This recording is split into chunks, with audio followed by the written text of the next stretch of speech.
Olá, meus queridos, tudo bem? Espero que sim. Meu nome é Fernanda e eu sou advogada civil e compartilho aí conteúdo jurídico para os leigos. Infelizmente, eu não tenho tempo suficiente para compartilhar o mínimo que eu gostaria, mas sempre que possível eu divulgo aí informações, conteúdos que são de extrema importância e tento fazer da forma mais didática possível. Eu acabei de gravar um vídeo falando sobre inventário, prazo para abertura de inventário, ITCMD e como que é calculado. É um vídeo básico que não tem nem 7 minutos, mas é muito importante e assim que eu puder eu gravo um outro falando de outras questões, né, importantes também que devem ser consideradas a respeito do inventário. Quando é que eu vou postar? Eu não sei. Eu gostaria que fosse em breve, mas não sei se será possível. Bom, eu estou aproveitando que eu já fiz esse vídeo curto do inventário e vou comentar sobre um outro caso, tá? Que também é de direito imobiliário, mas tem a ver com condomínio, tá? E é um caso que eu estou aí algumas semanas a tratar, então um caso recente, 2 semanas, e o que acontece? Foi locado um imóvel, um apartamento, não foi feito com a imobiliária, foi feito diretamente com o proprietário, e consta ali um contrato assinado por ambas as partes. Foi dada uma caução, né? No caso aí 3 cauções, mas os locatários, portanto, entendam como inquilinos,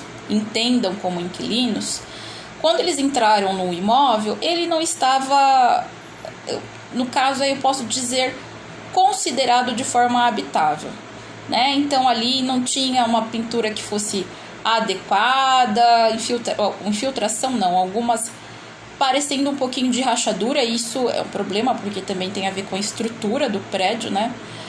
Entre outras questões importantes a mais.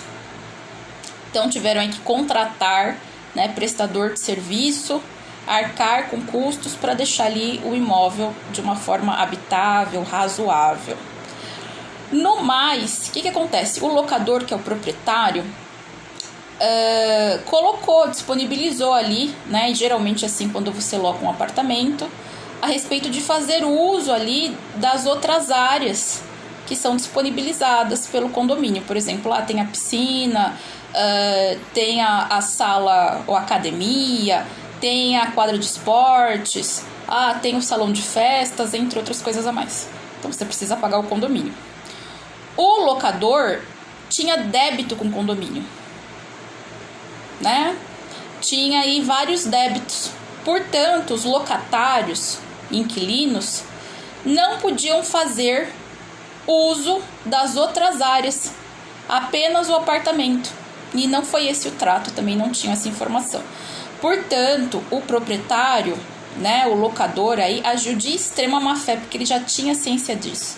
E deixou em contrato que as outras áreas poderiam ser utilizadas e não é verdade.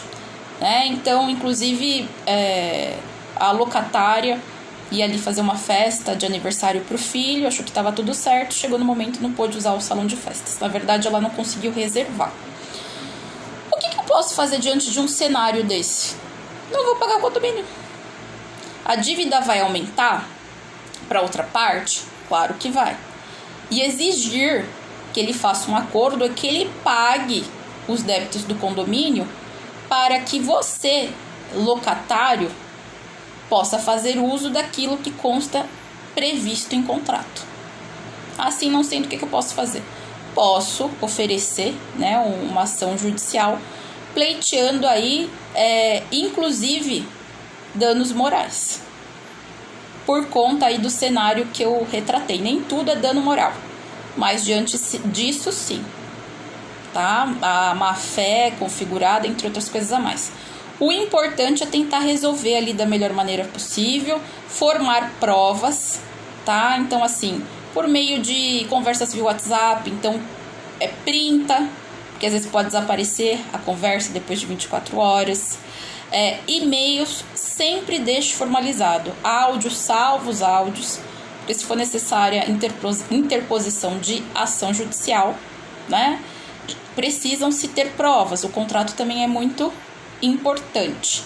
Geralmente nós temos ali no pagamento, né, do condomínio também os custos com água e os custos com o gás, água individual, gás individual. Referente a isso, pode até ser negociado com o locador o pagamento à parte, porque não dá para pagar o condomínio escolhendo o que pagar, né? Mas é claro que, de repente, o certo seria, desde o início, ele informar que tem débitos com relação ao condomínio e que, de repente, por algum tempo, não vai ser possível os locatários fazerem uso de tudo ali, né, disposto, ou de tudo ali na íntegra, mas que ele fez um acordo e que em breve eles vão poder usar o condomínio. Por condomínio todo. Portanto, que com base no boleto do condomínio, eles devem apenas pagar o gás individual e a água individual. Então, transparência, honestidade acima de tudo, né? Porque depois você vai percebendo a manobra ardilosa da parte contrária, a má-fé, a quebra de confiança, entre tantas outras coisas, e a necessidade muitas vezes da contratação de um advogado que acaba gerando um dano material, porque precisa pagar honorários advocatícios, né? Então, assim, vai se tornando cada vez mais complicado. Enfim, eu fui contratada para poder resolver isso. Esse locador, inclusive, teve a dívida dele executada, né? Ou seja, em ação de execução, porque ele não pagava nada. É uma dívida de quase 80 mil reais. E ele simplesmente está exigindo isso dos locatários, né? Dos inquilinos. Olha só que absurdo, porque isso não é responsabilidade deles. Ou seja, não bastasse toda a má-fé dele, ele ainda insiste em mostrar que realmente ele é uma pessoa que faz uso, né, de atos ilícitos, né? E ele não faz isso de forma por ignorância.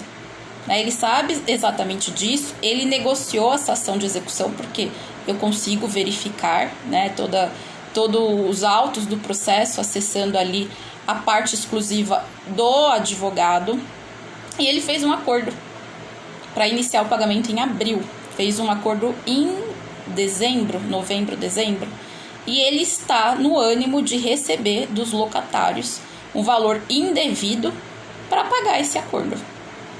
Então é claro que está sendo aí, que foi encaminhada uma notificação extrajudicial, custos também que eles possuíram com honorários advocatícios, bem como também um valor, né, que pode ser negociado aí de dano moral, por todo o transtorno que ele causou, que é um valor menor se pleiteado aí judicialmente. Então, se o senhor, se a senhora, se os senhores estiverem diante de um cenário assim, ou algum cenário próximo, ou de outras pessoas que estejam aí passando por essa problemática, já fica aí assertivamente o que pode ser feito. No mais, alguma dúvida, eu estou à disposição. Um super beijo e até mais. Tchau, tchau.